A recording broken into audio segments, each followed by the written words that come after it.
Nós queremos fazer aqui, antes de iniciarmos a nossa palestra pública, alguns avisos, né?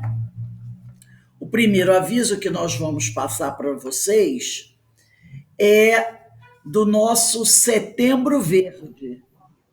Eu já falei com alguns companheiros aqui, mas como vocês sabem, no mês de setembro, às quintas-feiras, nós teremos um mês do Setembro Verde.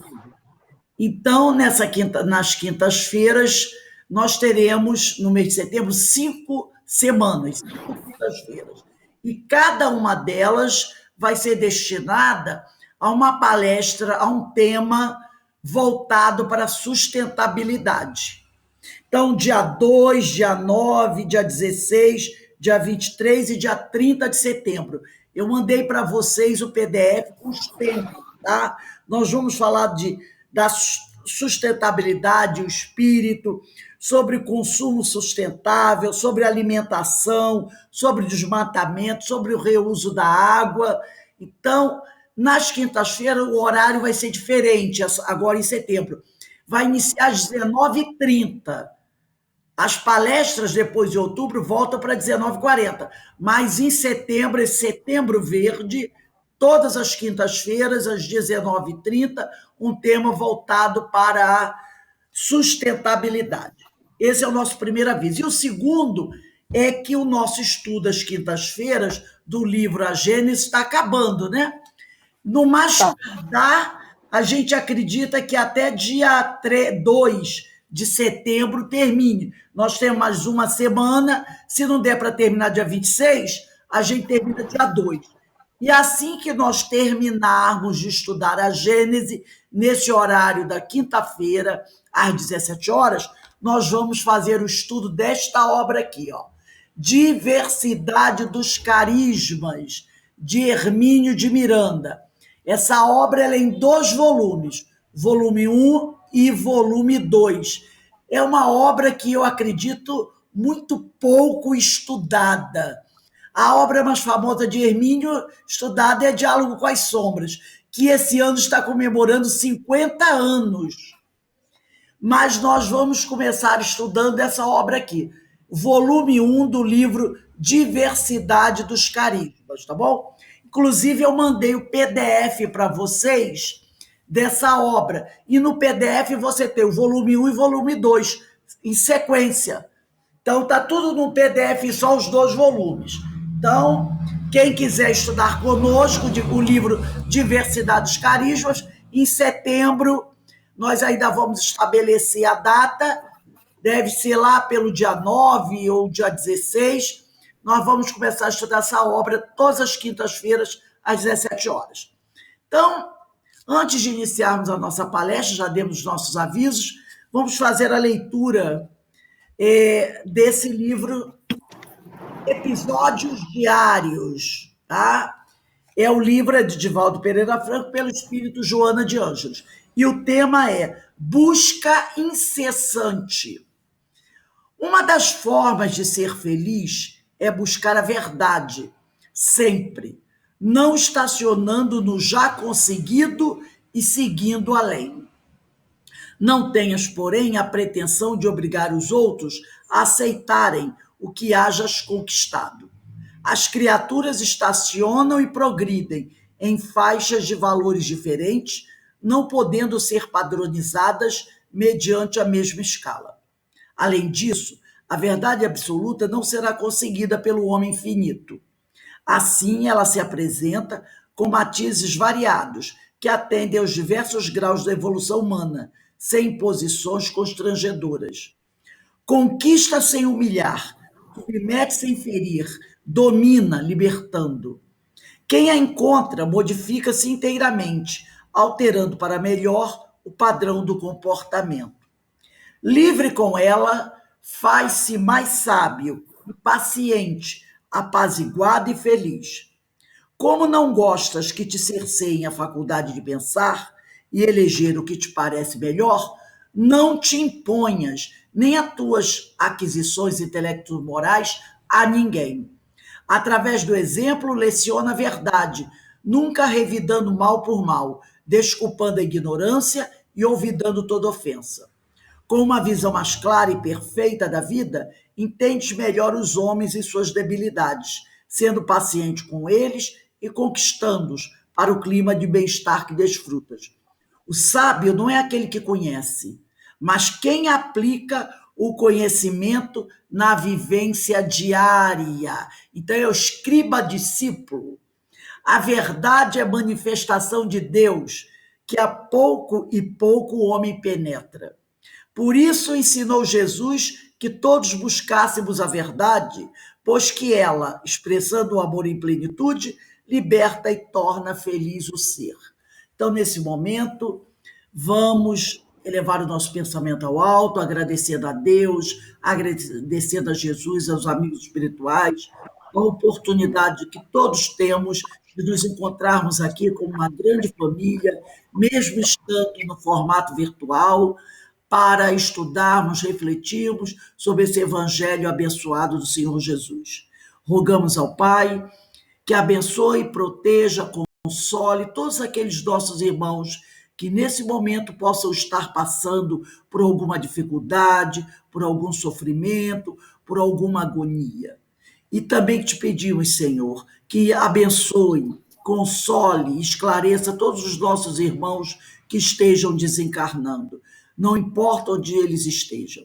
E assim, envolvidos pelas essas vibrações amorosas que caem do alto, rogamos ao Pai a nossa proteção, a sua misericórdia para com cada um de nós, para com os nossos lares, nossas casas espíritas, nossos amigos. E que cada um busque fortalecer-se cada vez mais, educar-se cada vez mais, promover a sua transformação moral, para assim melhor servir ao Cristo nessa seara que é tão grande, mas que tem tão poucos trabalhadores. Envolve-nos, Senhor, com a tua bênção e te pedimos amorosamente que nos permita iniciarmos o nosso estudo da noite de hoje. Graças a Deus. Bem, nós estamos aqui recebendo a Rosângela, que vai fazer a nossa palestra da noite de hoje, que o tema é do Evangelho segundo o Espiritismo, capítulo 18, que a vossa mão esquerda não saiba o que dê a vossa mão direita. É o capítulo 13, né, do Evangelho, tem 14. Então, a palavra está com você, você tem até as 20h40 para desenvolver o tema, tá bom? Que Deus te abençoe. Bem, boa noite a todos, mais uma vez, né? O tema, não saiba a vossa mão esquerda o que dê a vossa mão direita, é o capítulo 13. E ele é, como sempre, né, até às 17 horas, quando nós fizemos o estudo da Gênese, nós vamos observando que os temas que são trazidos pela codificação, pelo espiritismo, pelos espíritos, instrução dos espíritos, pelas as colocações de Kardec, são muito atuais, muito, sempre atuais. E essa mensagem que é do Espírito Caritas, deixa eu ver aqui, não, Caritas, né? Lyon, 1861, é bastante esclarecedor também e nos fala muito de perto, porque ele começa assim, item 14. Várias maneiras há de fazer-se a caridade, que muitos dentre vós confundem com a esmola. E tem uma questão no Livro dos Espíritos, que infelizmente eu não anotei, que fala exatamente sobre essa questão da esmola. E a gente, né, pelo que o Espírito coloca aqui, né, que tem uma diferença grande de uma para outra, da caridade para a esmola.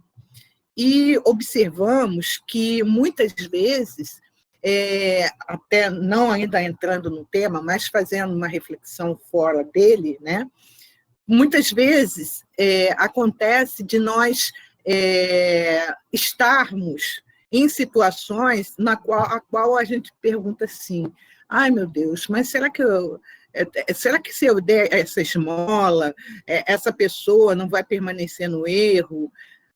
E isso até, de repente, me veio até um problema que foi vivido, acho que há 1 semana e meia, 2 semanas, pelo padre Júlio Lancelotti, o qual uma funcionária, né, uma deputada, colocou que o que ele estava fazendo estava como que facilitando a vida daquelas pessoas de permanecerem na rua.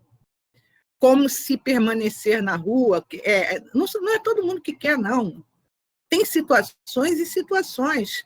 E, às vezes, até aquelas pessoas que estão na rua devido à dependência química, nós temos que ter um olhar de amor por essas pessoas, porque ali, em muitos casos, elas já perderam a força, a vontade, a coragem, sabe, para lutar contra aquilo, não é? E eu me lembro que ele cita até numa das respostas que ele dá a essa deputada, ele convida para que ela fosse ver o trabalho, não é? E ele cita até o exemplo de um padre que foi padre e que estava em situação de rua, na dependência química. Então, é complicado, né? E isso que o Espírito Cari também trazer para nós, para a nossa reflexão da noite, vai ser muito interessante. Porque quando ele diz aqui, diferença grande vai, no entanto, de uma para outra, do que é a caridade e o que é a esmola.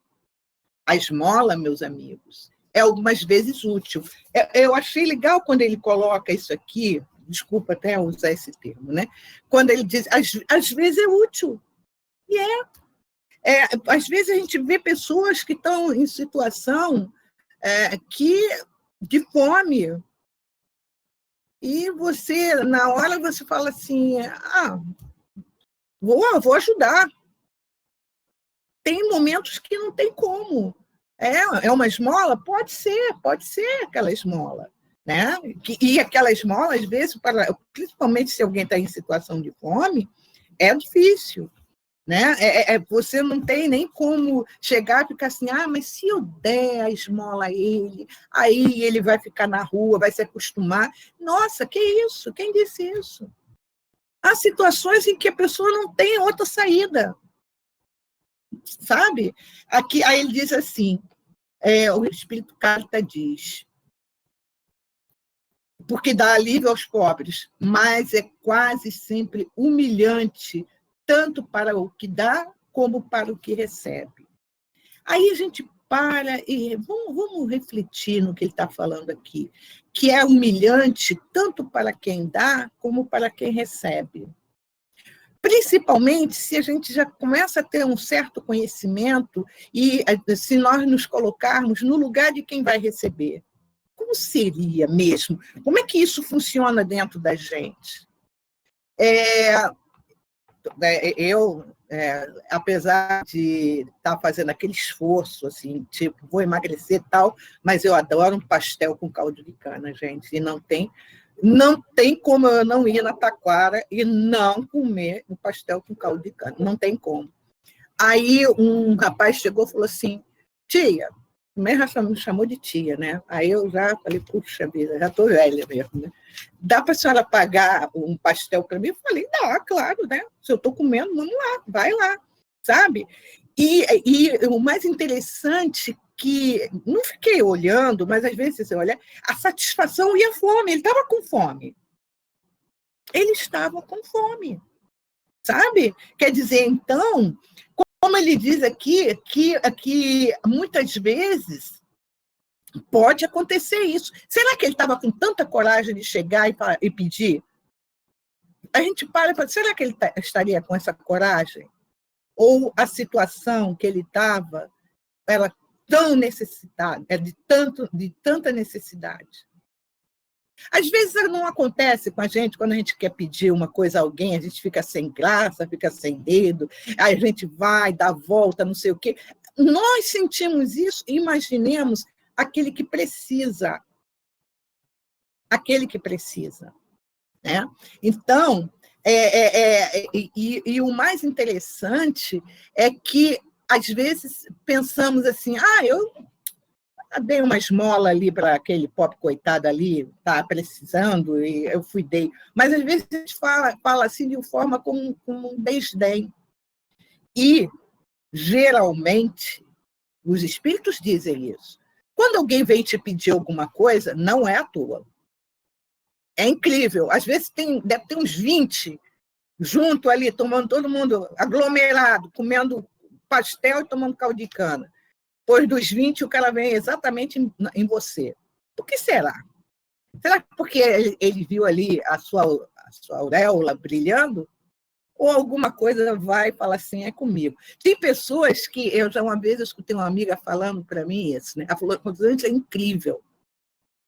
Eu estou andando na rua, tem um monte de gente andando na rua, mas não adianta. Sempre tem que vir alguém me pedir alguma coisa. Aí eu falei assim, olha, não é pela sua luz, tenha certeza que não é. É aqueles assim, ali está, ó, aquela que me tomou, vou lá tomar dela, vou ver se ela me dá alguma coisa. Né? É como o Divaldo conta a história, e vocês devem conhecer, de uma pessoa lá da mansão que trabalhava na reunião mediúnica e que tinha um obsessor que era terrível mesmo, e os dois ficavam sempre em atrito, até que um dia o doutrinador chegou para ele e falou assim, Divaldo, você papai. Perdão, Divaldo, você vovô. Aí Divaldo ficou assim, que bom, meu irmão. Olha, aí passou um tempo, olha, é um menino. Já passei tudo para o nome dele. Aí Divaldo diz que quando nasceu a criança, ele foi na casa desse amigo, virou para o bebê e falou assim, você está aí, né? Está voltando, né? Aí que ele virou e falou assim, ele acha que ele passou a riqueza para você. Ele só está te devolvendo o que ele tomou de você. E isso acontece. Às vezes vai acontecer mesmo, não adianta, não tem como. Às vezes a gente para e fala assim, não vou nem olhar para ver se não me pede nada, pois a pessoa vai exatamente em você. Ela vê aquele brilho no seu olhar, né? Aquela angelitude no seu modo de andar, vai exatamente em você. Vai pedir. Né? E aí é o que nós temos que compreender o que é essa esmola e o que é a caridade. E Carta ainda continua assim. Ele diz, a caridade é o contrário, né? Quando ele fala que a esmola algumas vezes é útil, porque dá alívio aos pobres, mas é quase sempre humilhante, tanto para o que dá como para o que recebe. Essa colocação dele é muito interessante, né? Quando ele fala tanto para o que dá como para o que recebe, como eu falei anteriormente, porque até então, muitas vezes a gente pensa assim, eu estou dando esmola, estou fazendo uma caridade. Será? Será que não bate dentro da gente alguma coisa dizendo assim, olha, é agora o seu momento de auxiliar, né? Principalmente, às vezes, hoje, por exemplo, hoje eu fui fazer exame de sangue, e aí tem todo um protocolo para entrar, você tem que esperar para medir a temperatura, álcool gel, aquela coisa toda. E um senhor entrou direto e está lá. A mocinha falou para ele assim, senhor, o senhor pode aguardar lá que eu estou atendendo, porque é tudo no tablet. Tem gente que não tem essa, vamos dizer, essa facilidade de trabalhar, né, de utilizar o tablet. E aí ele fez de ouvido do mercador tal, ela falou, senhor, por favor. Aí ele, quando passou por ela, falou assim, está estressada? Isso de manhã cedo, era 7 e pouco, né? Coitada da garota, né? Aí eu falei assim, aí às vezes as pessoas certas têm que estar no lugar certo. Se fala para mim logo de manhã cedo, está estressada, imagina. Lógico que talvez eu não entrasse em embate, mas o pensamento ia vir um monte de coisa, né? Que isso acontece. E aí a gente observa, né, como muitas vezes a gente não tem essa caridade, né? Porque até então é como se a gente falasse para ela, mas você está aqui para me servir. Eu pago, entre aspas, né? Eu pago os tributos para ser servido. E exatamente é isso que ele quer falar em relação à questão da esmola, a diferença da esmola e da caridade, né? Quando ele diz aqui, a caridade, ao contrário, liga o benfeitor ao beneficiado e se disfarça de tantos modos. Liga o benfeitor ao beneficiado. Tem várias histórias, e uma das que eu mais admiro é a história do Dr. Bezerra, em que ele está descendo a escadaria lá da federação, uma pessoa pede dinheiro a ele, ele não tinha, ele tira o anel e dá para a pessoa, o anel de formatura, né, de medicina, dá para a pessoa para que ela pudesse transformar aquilo em dinheiro, em alimentação para a família. Aí a gente para e pensa assim, quantos de nós teria essa coragem de tirar o anel e chegar e falar, toma? Gente, eu precisaria de algumas reencarnações, né? Principalmente que eu tenho, agora nem sei, perdi, né? Não, eu tenho um anel que acho que o meu dedo engordou e o anel não entra mais no meu dedo, não. Todo ele de ouro, com R, é aquela coisa com R, né? Parece sabe aqueles anéis de selo de antigamente? Como eu não posso ter, eu não podia ter um anel de selo agora, mas eu fiz um R para dizer que era do meu nome, né? Então, aí a gente para e fala assim, quanto será que eu consigo tirar isso de mim? Né? E aí ele vai nos falando assim, pode-se ser caridoso mesmo com os parentes e com os amigos, sendo uns indulgentes com outros, porque aí a gente pensa, indulgentes com outros, perdoando-se mutuamente as fraquezas, cuidando não ferir o amor próprio de ninguém. Principalmente, às vezes, com aquele parente que a gente só se reúne de vez em quando em velório, que é um parente que a gente não gosta tanto, mas só vai no velório mesmo, casamento a gente nem convida, batizado, muito menos, né? E você ser indulgente, né? Pode-se, como fala aqui, ser caridoso mesmo com os parentes e com os amigos, sendo indulgente, olhando aquela pessoa e com amor. Puxa, mas aquela pessoa me fez tantas coisas, tanto isso, tanto aquilo. Nada disso a gente deve levar para o túmulo, porque não vai mudar nada, né? E ser indulgente com parentes e amigos é um caminho de libertação também, né? E ele continua dizendo, cuidando de não ferir o amor próprio de ninguém, porque às vezes pode acontecer da gente chegar, tipo assim, olha, eu sei que você me fez muita coisa, mas sabe, está perdoado, porque eu sei que você na época não tinha muito conhecimento, quer dizer, já está chamando a pessoa de ignorante mesmo, né? Já está ali, já está pisando mesmo no calcanhar de Aquiles da pessoa, e é para a gente se passar de bonzinho, né? Lógico, né? Então, ser indulgente é para esquecer? É para esquecer. Não adianta ficar naquela... como se diz, né? Você vai, finge que perdoou, mas não perdoou. Não, nada disso. É ser indulgente, como ele diz aqui. Aí continua a Carita dizendo. Aí aqui é o ponto. É o ponto que para nós é chave. Vós espíritas, olha só, vós espíritas, podeis sê-lo na vossa maneira de proceder para com os que não pensam como vós, induzindo os menos esclarecidos a crer, mas sem os chocar, sem investir contra as suas convicções, e sim atraindo-os amavelmente às nossas reuniões, onde poderão ouvir-nos e onde saberemos descobrir nos seus corações a brecha para nele penetrarmos. E, às vezes, a gente, quando estava na palestra presencial, a gente pensava assim, meu irmão tinha que estar aqui. O meu amigo tinha que estar aqui para ouvir, né? E, como espíritas, ele diz, vós, espíritas, podeis dar selo na vossa maneira de proceder induzindo os menos esclarecidos a crer, mas sem os chocar. A coisa, geralmente, quando nós somos novos, vamos para as lides espíritas, a gente quer levar a família inteira, né? Se deixar a vizinhança toda, se mora numa vila, a vila toda, só que não funciona assim. Às vezes a gente mora do lado, mas não vai. Aí a gente vai fazer o quê? Nada. Né? Eu falo isso porque, às vezes, eu ficava naquela, vamos, mas a pessoa tem que decidir se ela quer. Não adianta. Né?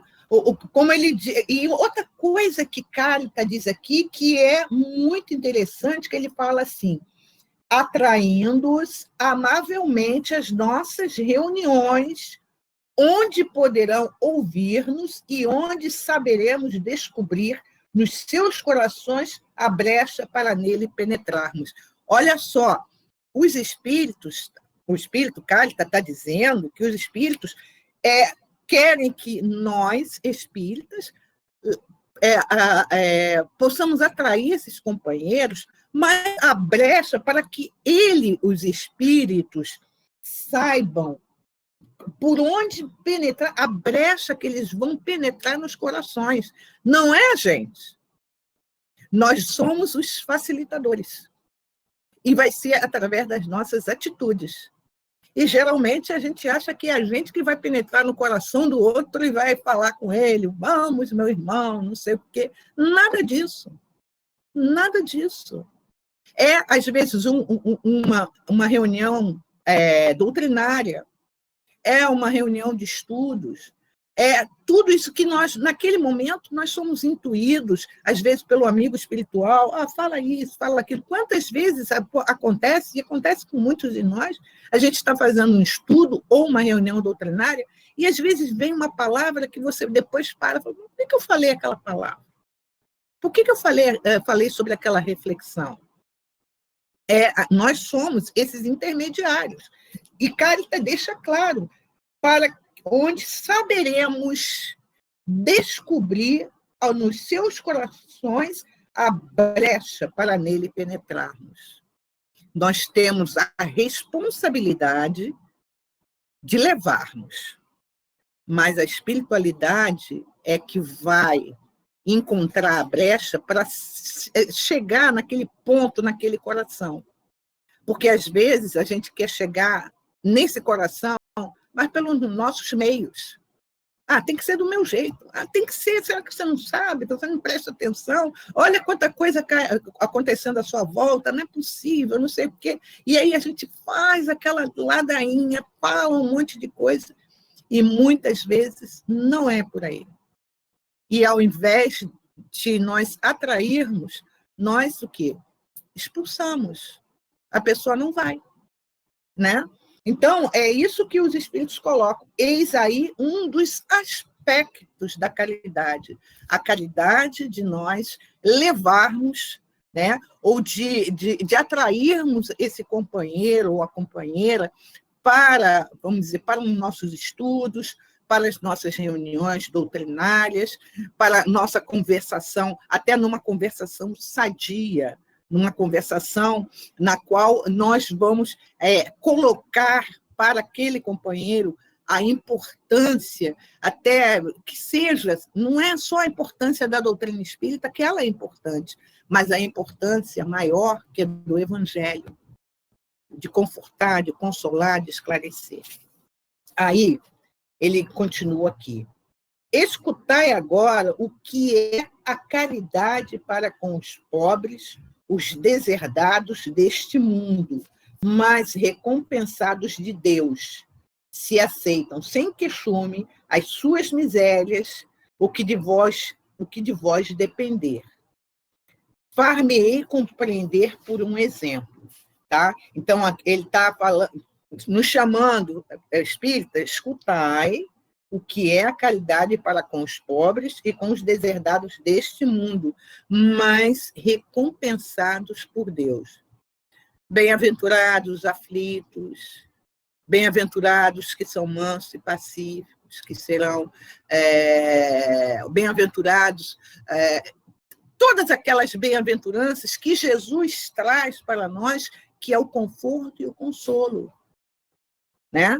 Então, é o que Carita está trazendo. Aí ele diz assim: vejo várias vezes, cada semana, uma reunião de senhoras, havendo-a de todas as idades. Para nós, como sabeis, são todas irmãs, que trabalham depressa, muito depressa, têm ágeis os dedos. Vede como trazem alegre os semblantes e como lhes batem uníssono os corações. Porque não é somente se reunir por se reunir. Tem que se reunir por um propósito, né?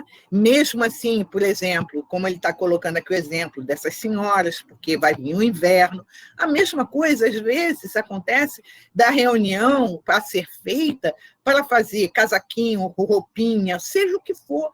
Pode ser a reunião com 2 ou mais pessoas, né?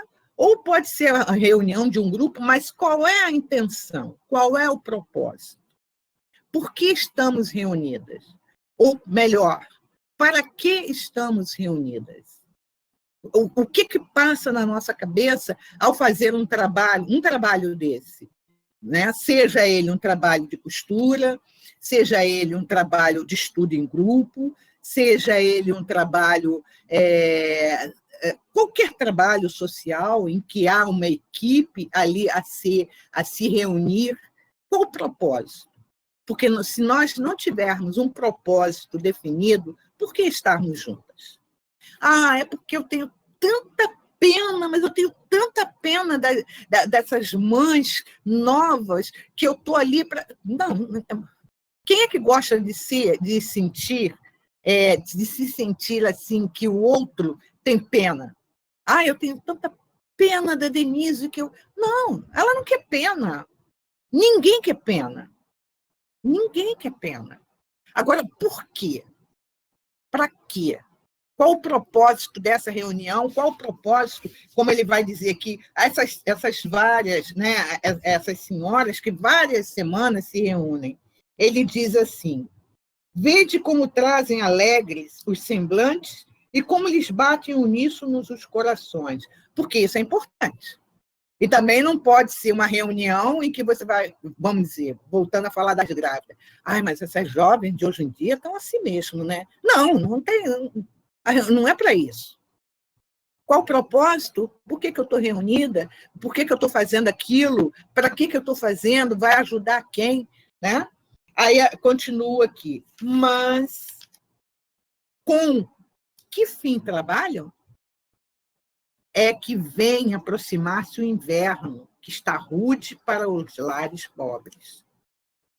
As formigas não puderam juntar durante o estio as provisões necessárias, e a maior parte de suas utilidades está empenhada. As pobres mães se inquietam e choram, pensando nos filhinhos que, durante a estação invernosa, sentirão frio e fome. Tende paciência, infortunadas mulheres.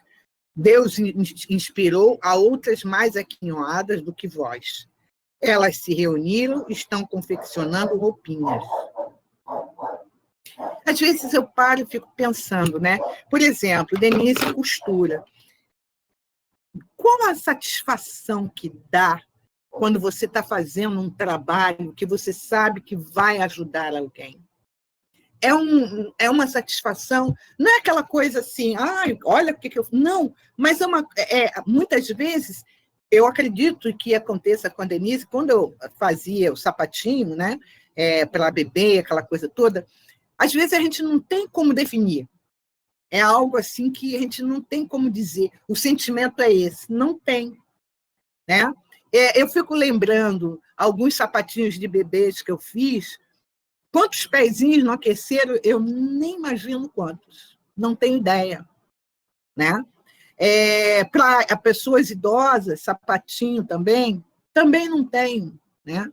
Não tenho ideia. E aí, às vezes, eu paro e penso assim, mas será que essas pessoas que foram auxiliadas, em algum momento, podem ter pedido por mim. Olha que coisa boa, meu Deus. Ai, que coisa boa. Sabe, pedir? Fala assim, puxa, dá licença. Olha o que você fez. Só um momentinho, gente. Sair do ar. Então, e porque a gente sabe, e é Emmanuel que coloca o seguinte, o bem é atribuído a ele. O bem que você faz é teu advogado em qualquer parte. Não importa. Mas vai importar, sim, o motivo por que você faz esse bem. Movido por que você faz esse bem. O que está dentro de você, o que está dentro de você fazendo com que você desperte e você vá auxiliar a essas pessoas tão necessitadas. E é o que Carita ele coloca aqui. Né? Ele diz assim, depois, um destes dias, quando a terra se achar coberta de neve, e vos lamentar dizendo, Deus não é justo, Deus não é justo, que é o que vos sai dos lábios. Sempre que sofreis, vereis surgir um dos filhos dessas boas trabalhadoras que se constituíram obreiras dos pobres, pois que é para vós que elas trabalham. Assim, e os vossos lamentos se mudarão em bênçãos, dado que no coração dos infelizes o amor acompanha de bem perto o ódio.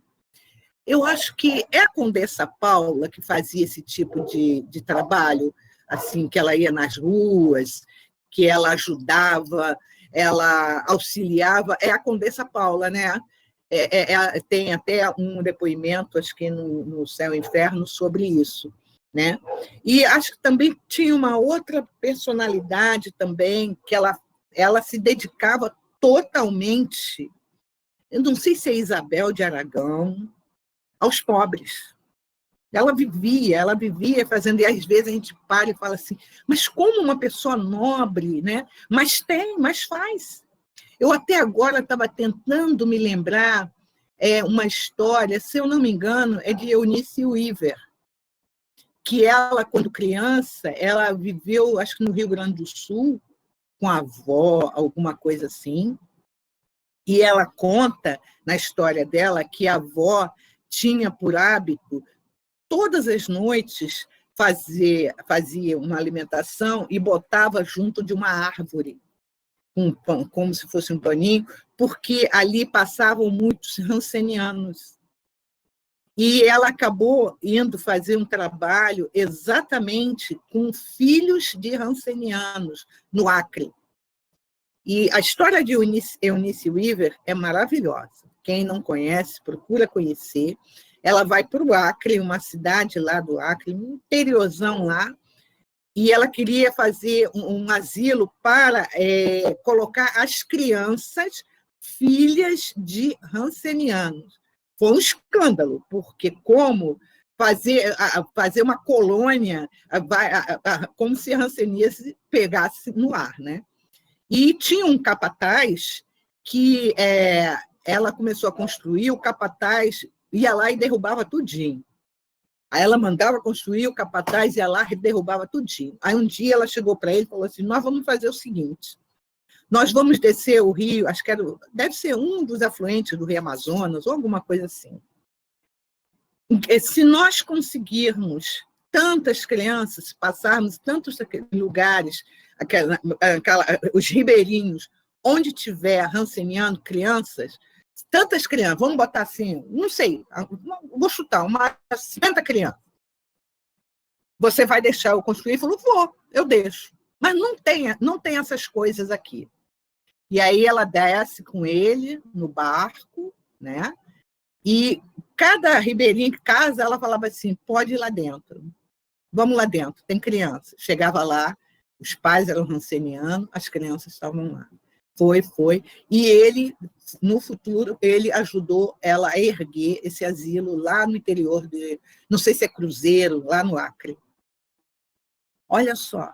E era uma mulher intelectual, casada com um homem intelectual também, né? Casada com ele, aquela coisa toda, e fez o trabalho dela. E assim a gente vê quantos exemplos que existem.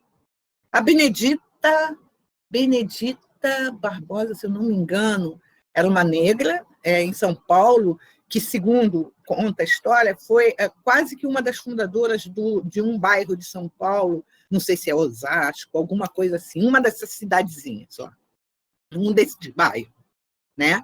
E ela levantava casa de madeira. Tem uma outra também que ela teve uma obsessão muito forte, não me lembro agora o nome dela, e ela ficou presa várias vezes, né? Até que um delegado resolveu levá-la numa casa espírita, e lá começaram a fazer um trabalho, e ela foi fazer um trabalho na rua também.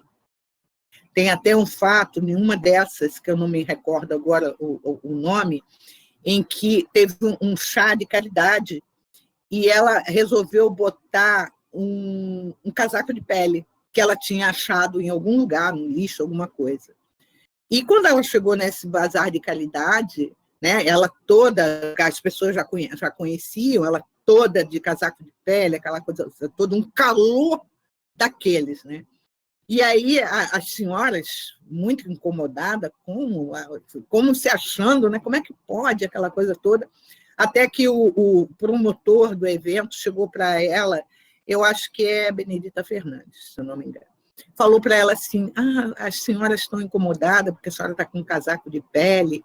Aí ela virou e falou assim, mas elas querem que a senhora tire, não sei o quê. Aí quando ela tira o casaco de pele, ela está com um vestido de chita. Aí ela falou que ela tinha ido com casaco de pele porque ela não queria ofender as mulheres, porque ela não estava bem vestida, ela estava com uma roupa feita de chita. Olha só, né? Então, é o que ele vai, é o que o Espírito está nos dizendo, né? Que essas mulheres trabalhando, ajudando, exatamente para suprir, no momento necessário, essas companheiras com seus filhos que precisariam de abrigo, que precisariam de roupa, que precisariam ser aquecidos. E o Espírito, ele continua dizendo assim, continuando, que muitos vão falar que Deus não é justo, que é o que sai dos lábios sempre que sofreis, vereis surgir um dos filhos dessas boas trabalhadoras que se constituíram obreiras dos pobres, pois que é para vós que elas trabalham assim. E os vossos lamentos se mudarão em bênçãos, dado que no coração dos infelizes o amor acompanha de bem perto o ódio. E é muito interessante, quando a gente vê alguns filmes relacionados com esse tipo de atitude, né? De mulheres se reunindo para ajudar, de mulheres se reunindo para auxiliar outras mais necessitadas, não é? E isso nos fala muito de perto, principalmente nós que estamos nessa caminhada espírita, o quanto fazer esse trabalho é importante, nos ajuda muito a compreendermos o outro, na dor do outro. Por exemplo, tem uma história do CEOI mas muito antiga, em que o companheiro, que não vou citar o nome, em que ele foi num trabalho de rua lá para entregar a marmita, a comida, né? Aquela coisa toda. Se eu não me engano, na época, foi embaixo do viaduto Negrão de Lima, que fica lá em Madureira. E aí, ele é muito querido, meu. Aí diz que lá eles desceram, fizeram oração, desceram e tal, e dá comida para um. Quando foi dar comida para um outro, quando o outro abriu e viu, ela polenta com carne moída. O que recebeu, o morador de rua, em situação de rua, ele ficou tão indignado que ele virou e falou assim, segundo ele me contou, né? Que ele virou e falou assim, e eu sou homem de comer polenta com carne moída, diz que voou para longe a marmita. E aí tiveram que segurar um amigo que ele queria dar no morador de rua, porque como ele tinha audácia de fazer aquilo. Quando ele me contou, eu ria tanto, que até hoje, quando eu olho para ele, eu lembro da história dele, né? Mas diz que o cara voou para longe a marmita com polenta, com carne moída. Mas aquele tal negócio, não é porque o cara é morador de rua, ele tem os interesses dele, ué. E aí? Aconteceu comigo, em Teresópolis. Eu entrando na padaria, uma senhora de idade chegou para mim e falou assim: a senhora pode pagar alguma coisa para mim? Eu falei assim: a senhora pode entrar, a senhora quer pão doce? Ela botou a mão na cintura e falou para mim: e você acha que eu sou mulher de comer pão doce? Quer dizer, eu fiquei com o cara. Eu errei, porque eu não deveria ter oferecido pão doce para ela. Eu deveria, né? Sei lá, perguntava: a senhora quer comer o quê? Né? Eu queria comer pão doce, eu gosto de pão doce, mas não quer dizer que a senhora tinha necessidade de gostar de pão doce. Eu gosto de pão doce com manteiga e café, pronto. Né? Mas ela não tinha essa necessidade. Então, às vezes, a gente pode passar na nossa mente o seguinte: quem mora na rua, mas ele mora na rua, então uma polenta com carne moída tá de bom tamanho. Para ele não está. Né? Nós não sabemos o histórico de cada um deles e nem o nosso. De repente, eu estou voltando de novo com pão doce para aquela criatura que eu devo ter dado pão velho. Então, já melhorei um pouquinho, queria dar pão doce, mas aí aquele tal negócio, ela não entendeu. Ela estava errada? Não. Na hora eu fiquei meio injuriada, não vou mentir para vocês, que eu fiquei assim, eu falei, mas olha, aí vem aquilo, né? Olha só, imagina, está precisando comer, está recusando o meu pão doce. Mas, quer dizer, quem gosta de pão doce sou eu. De repente, ela queria comer uma outra coisa. Mas foi tão engraçado, porque bem idosa mesmo, né? A gente via, e ela botou a mão na cintura mesmo. Tá pensando o quê? Que eu sou mulher de comer pão doce? E eu já fiquei toda arisca, né? Imagina, ela vai recusar o meu brioche, que para mim o pão doce era um brioche. Olha só o pensamento, como é que na hora funciona, né? Aí ele continua aqui dizendo: como essas trabalhadoras precisam de encorajamento. Vejo chegarem de todos os lados as comunicações dos bons espíritos. Os homens que fazem parte dessa sociedade lhes trazem também seu concurso, fazendo-lhes uma dessas leituras que agradam tanto. E nós, para recompensarmos o zelo de todos e de cada um em particular, prometemos às laboriosas obreiras boa clientela, que lhes pagará à vista, em bênçãos, única moeda que tem curso no céu, garantindo-lhes, além disso, sem receio de errar, que essa moeda não lhes faltará. Olha só como o Espírito Carta, ele é muito interessante, como ele coloca, até para a gente repetir, né? E nós, para recompensarmos o zelo de todas e de cada uma em particular, prometemos às laboriosas obreiras boa clientela. Já vão procurar boa clientela. É para trabalhar? Quer trabalhar? Então vai lá. Não vai ter moleza. E é muito interessante, né? Quando a gente se vincula a um trabalho desse na Casa Espírita, como acontece isso, né? Vocês lembram do Domingo de Luz? Meu Deus do céu, olha, chegava um, chegava outro. Quando você via, você parava e pensava assim, meu Deus, não vai parar de chegar gente. Os espíritos trazem. Está com boa vontade? Quer trabalhar? O que ser? Vamos lá. A mesma coisa a gente observa em outras atividades. Quantas vezes isso acontece? E às vezes acontece em casos desafiantes, que a gente para e fala assim, como que eu vou ajudar? Nós não temos a noção, assim, que muitas vezes, quando nós pensamos que não temos força, a nossa força está redobrada. Porque por trás de todos nós estão os amigos espirituais que sabem que nós vamos dar conta do recado. Estejamos em qual seja a condição, nós vamos dar conta, porque eles percebem em nós a boa vontade, eles percebem em nós que a gente persevera, né? Eles, às vezes, encaminham para junto de nós coisas que arrepia os cabelos de vocês, porque eu quase não tenho, mas arrepia. E a gente fala assim, gente, como é que eu vou resolver isso? Eles sabem. Eles sabem como nós vamos resolver. E aqui ele diz assim, prometemos a boa clientela que lhes pagará à vista em bênçãos. Olha só, lhes pagará à vista em bênçãos. E será que a gente não tem recebido tantas bênçãos? A gente parar, às vezes, refletir, né? Às vezes a gente fala assim, ai, Deus não me ajuda, meu Deus, não é possível, de novo isso. E às vezes a gente não consegue como que ler nas entrelinhas que nós estamos recebendo bênçãos e bênçãos e bênçãos, né?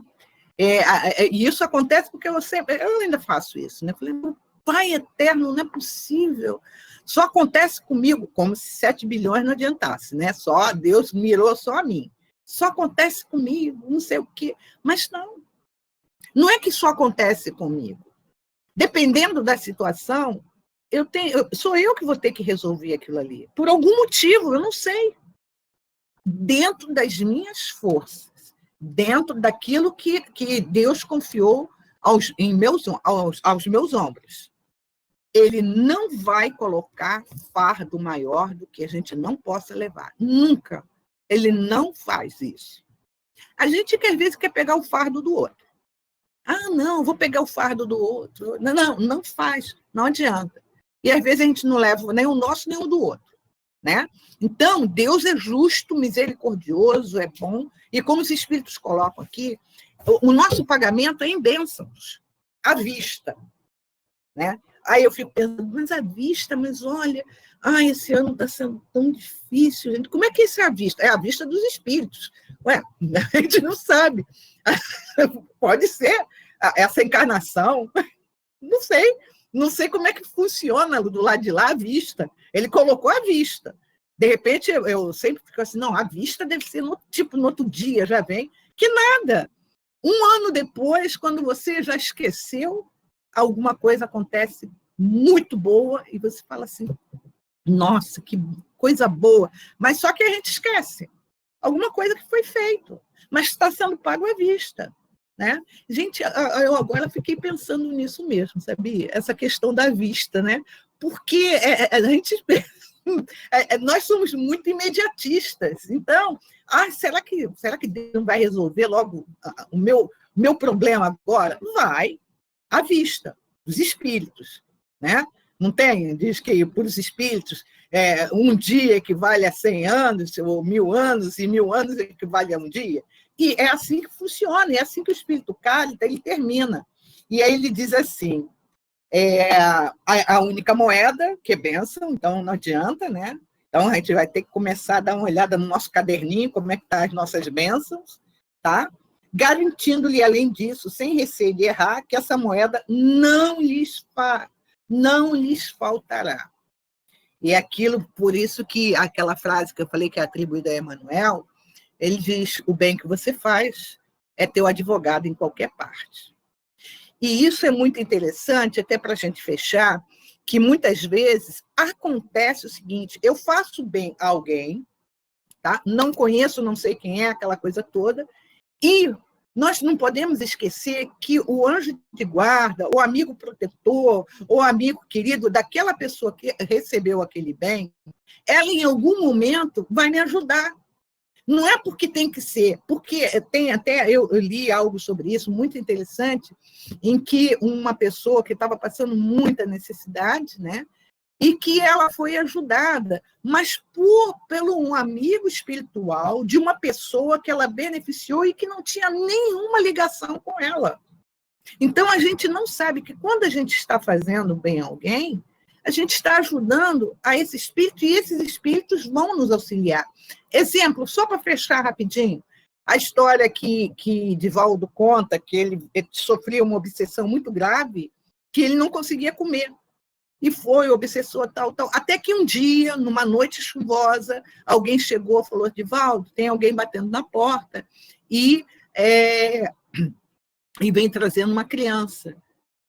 E Divaldo adota a criança.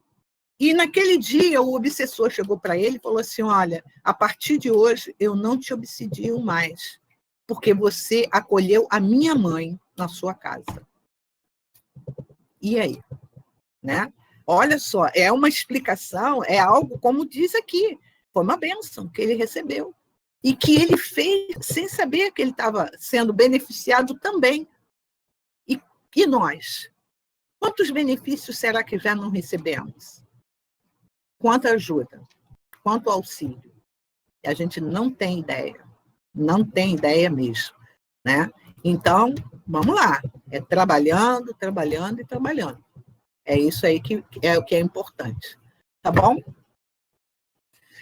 Para reflexão. Agora eu vou pensar muito nessa bênção à vista. Vou conversar com o meu mentor, saber como é que é esse negócio à vista. Bem, agradecemos a Rosângela pelas reflexões. Tem muita coisa para a gente pensar, né? Para a gente aprender. Então, Mas esse à vista é fogo, né? Tem muita coisa aí para a gente aprender, né? E é assim que a gente vai fazendo. A gente vai refletindo sobre o que a gente vai ouvindo, sobre o que a gente vai lendo e crescendo em conhecimento, mas, acima de tudo, buscando colocar em prática tudo aquilo que nós estamos aprendendo. Então, para encerrarmos a nossa reunião da noite de hoje, eu vou pedir para a nossa irmã Carmen Dolores fazer a nossa prece de agradecimento.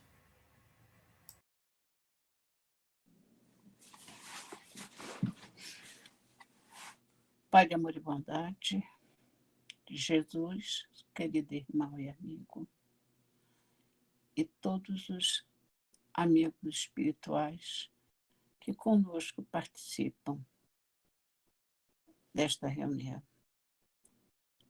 Estamos agradecidos pelos ensinamentos que recebemos. E, Senhor, ajuda-nos a pôr em prática tudo o que aprendemos para que possamos nos tornar pessoas melhores, mais dóceis, mais sensíveis, e que nós possamos, então, recolher tudo o que aprendemos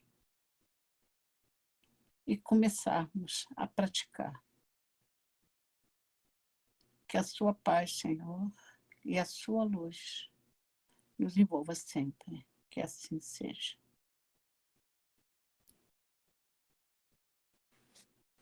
Agradecemos a nossa irmã pela sua prece e aqui nos despedimos hoje dos nossos estudos. Amanhã retornaremos às 17 horas para o estudo do Livro dos Médiuns, as parábolas de Jesus, o nosso lar. Sábado temos as epístolas, né? Então, aproveitando essa oportunidade de aprender, de crescer e de nos iluminarmos, né? Estamos na caminhada. Então, um beijo para todos. Fiquem com Deus, que o Senhor nos abençoe. Rosângela, obrigado mais uma vez. Ana, Carmen, Jorge, Denise. Boa noite, Rô. Ana, Muita paz. Jorge. Amanhã estaremos juntos. Até amanhã. Amanhã estaremos todos juntos novamente. Exatamente. Obrigado, Rosângela. Boa noite a todos. Amigos. Beijo. Boa noite. Boa noite a todos.